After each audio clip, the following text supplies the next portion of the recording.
This was a really successful weekend for Wind, okay? It was a really successful weekend for Habs fans.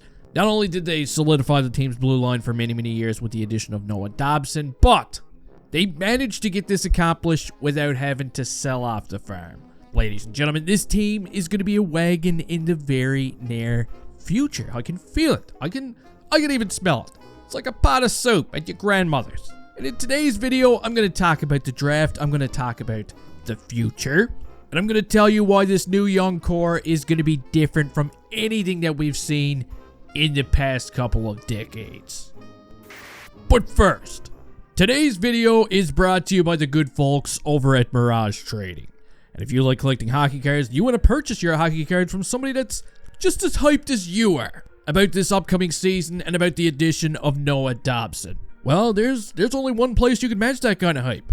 It's at MirageTrading.com. They've got every hobby box you could possibly need. And you can find their links in the description of today's video. Noah Dobson, Lane Hudson, Caden Gooley, and David Reinbacher. 3 of these guys are already studs. Reinbacher, I guess we could say, is a stud in the making. He's a stud in the oven. He's like a stud with a few knots in it, and knots representing knees. Ah! But if this kid can stay healthy for like 5 minutes and hit that ceiling of his, the Habs are going to have one of the nastiest looking blue lines in the entire NHL, okay? This one's going to feed families, and it doesn't even stop at the top 4.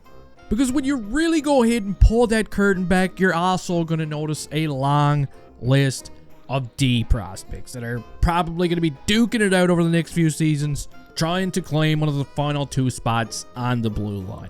And I know everybody's got their favorites to make the team in this situation, but for me personally, I'm probably going to keep plugging away with Arbor Jacki as the 6th defenseman, alright? He's different. We're talking about a kid that's only going to get better with time. He'd take a bullet for his team. He's tough as nails. And as we've seen in the past, he's got no problem opening up a big old can of whoop ass when somebody deserves to get their ass kicked. Like this little dumbass. So for me, that means there's probably only going to be 1 spot available when everybody hits their prime. And the Habs are in such a good position right now because with all the players that they have in the system, they can realistically assemble one of the top blue lines in the league. And that's not even me just flapping my gums as a Habs fan. I'm being 100% honest. Look, if I thought it was going to look like shit, you guys know by now that I'd call it out. But the blue line, with the addition of Noah Dobson, has the potential to be something special. And you want to know my favorite part about all of this? The ripple effect, okay? Because when players around the NHL begin to see what the Habs are cooking, you better believe it, they're going to want to be a part of this too. And Dobson, I mean, he's a great example. I can't begin to remember the last time I heard of a player who wasn't already in the Habs system that was willing to leave money on the table to go play with him. But according to Dobson's agent, this is exactly what happened in this particular situation. You see, Dobson, he wanted to be a Hab when there was no deal to be made on Long Island, and the kid supposedly left money on the table to go play with him. He's excited to be a part of what the Canadiens are building, and to be completely honest, hey, I'm excited too. We're about to see an even better product on the ice next season. But wait, one question that still remains. Is Kent done? Come on, Kent. We're looking for one more home run, and you know exactly what to do. Now, according to Marco D'Amico, the man who's been breaking everything lately, he broke the Dobson trade, he broke the North Korean water park. Okay, maybe not that one. But still, according to him, Kent Hughes has been kicking the tires on Jordan Kyrou. Yes, of course. Kyrou is a member of the St. Louis Blues. He's a 27-year-old winger who consistently hits 30 goals. He consistently hits 70 points. He'd, without question, be a massive add to the Canadiens' top 6. However, there's just one little problem. Jordan Kyrou is going to be making over $8 million a season until 2031. And to be completely honest with you, I don't know how I feel about that.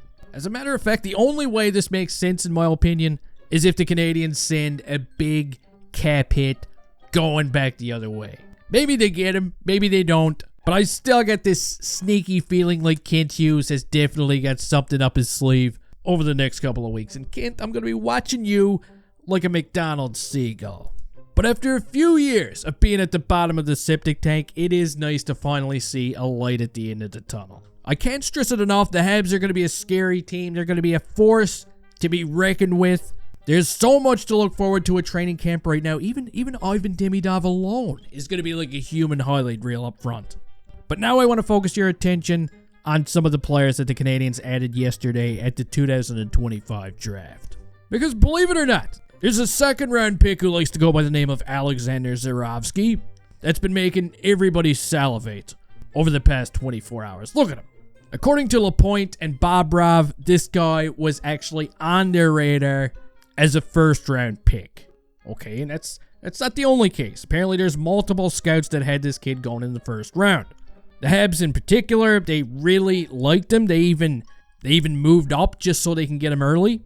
And man, look at this. Look at the hands on him. It's hard not to get excited watching these highlights. Zarovski does look like a legitimate prospect. He looks like he's going to be the real deal. Now, it's also worth pointing out that he's a friend of Ivan Demidov, which I actually thought was pretty cool. Anybody that's a friend of Demidov's is just like automatically a friend of mine, coincidentally. And I wouldn't be too shocked at all if one day we see two of these kids playing for the Habs at the exact same time. Zarovski was a great pick, and he's just a pure dirtbag out there. I love it. So that was the first big name that was picked. He went in the second round, 34th overall. The Habs also picked Hayden Telekinesis, or whatever his name is, at 69th. Cut me some slack. I'm still trying to learn how to pronounce it. It's on my to-do list, and I've also heard a lot of good things about him, so people seem to be pretty high on him. Bryce Pickford was snatched up at 81. This kid's as tough as nails. He's definitely my kind of guy. They also picked a Russian goaltender named Radkov at 82. These Russian goaltenders are like a Kinder Surprise, right? You never know what you're going to get. They got a little fella named L.J. Mooney. Caulfield towers over this kid. They picked him at 113. He's super skilled. I've heard Colby Armstrong just raving about him already. It's a really interesting case because he's also really, really small, okay? I don't even know if he could reach the top of a baseboard heater. The Habs picked a second goaltender in Alexei Cornway at 145. Ooh, I like that one. They picked Carlos Santana at 177, Andrew McNeil at 189, and of course, last but not least, Max Feet. So they added lots of interesting players into the mix at the 2025 draft, okay? No, they didn't have any first-round picks, but still, they managed to move up and get Zarovski early in the second round, who they kind of scouted as a first-round pick anyway. So somehow, they managed to get their guy, okay? I consider it a success. I think they crushed it. But that's going to do it for today's video. And now I want you to let me know how you're feeling about things down in the dirty, rotten comments section. Make sure you're subscribed if you haven't already. I'm chasing 50K right now. I really want to hit it. And speaking of hitting stuff, smack that like button right across the lips. And hey, I'll see you next time.